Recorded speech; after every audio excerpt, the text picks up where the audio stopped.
This is the 70th week, the final summation.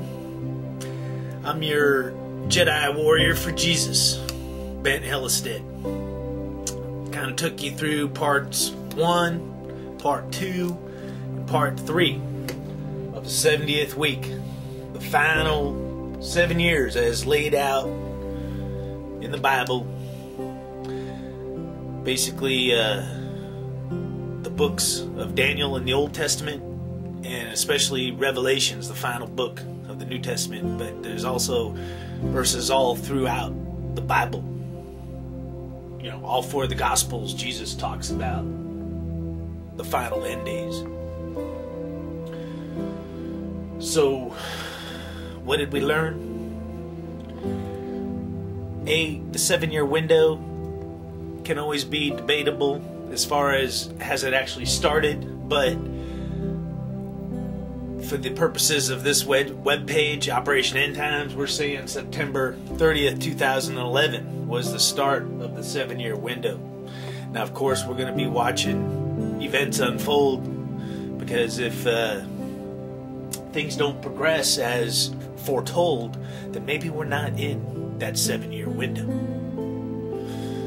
But right now, we're looking at the start of a transformation of the earth, not only on a physical level, you know, maybe earthquakes, volcanoes, you know, climate change, but on a spiritual and operational level, you know, with Satan coming to earth and the rise of the beast and the Antichrist, that things kind of take a negative turn on our planet. And we're trying to figure out how Christians or believers in God fit into the final 7 years. And we kind of know that the church, the living church, is sent into the wilderness and nurtured for 1,260 days. And the book of Revelations even uses the term that she was carried by a pair of eagle's wings into the wilderness. Which I'm thinking, you know, that could be like America and even Australia, you know, because they're kind of considered the wilderness compared to the civilized world, which is, you know, Europe and Asia and the Middle East. And, you know, as the world turns, because as we reach the midpoint, you know, it's really a battle of beliefs. And it's kind of like if you're not worshiping the beast, the image, possibly the gold standard, or getting the mark, then you got to make a choice, you know, on whose side you're on. But it says the church, the woman is nurtured. So, you know, I'm thinking as the world turns, you know, probably America and Australia might be two places where, you know, the turn, it takes slower. In other words, the conflict eventually gets to the United States or Australia, you know, and what they're fighting for is freedom, you know, because the tyrannical forces might be saying, hey, you have to believe this. So, one thing that I did not really mention, a critical event in the 7-year window is found in Revelations 11, 3-7, which is the two witnesses come on the global scene. So I'm figuring it kind of happens around the midpoint, maybe slightly before it, but it's another window of time, because Revelations says that they continued for, I think it's like 42 months or 1,290 days. So when you look at the witnesses appearing, then you project a window where the end of the witnesses happen. And right here, what you find is they're kind of a major key element of the final end story as the judgment and wrath of God is poured out upon the earth.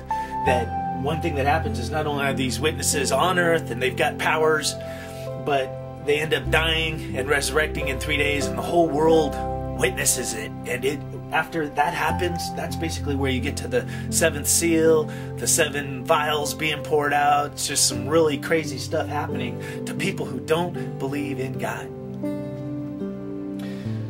But, you know, one of the subjects of debate of the 7-year window is who are the witnesses.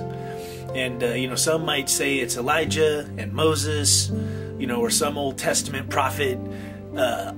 Revelations also compares the witnesses to the olive branch and the candlestick, so it could represent a religious school of thought, like a church, or, like the Jews versus the Gentiles that believe in Jesus. But, the two witnesses, could not only be maybe groups of believers, but there could be heads to each of the, a group tends to have a person that floats to the top. So maybe that is like a Moses or an Elijah type individual. But that's also something to look for that would verify that we're in this 7-year final 70th week of the Bible, is that we clearly see the witnesses. But, what I'm focusing on is the fact that we're in this nourishing period. Why are we being nourished? I think it's in preparation for what we may have to go through on both a physical and a spiritual level as the midpoint of the 7-year window approaches.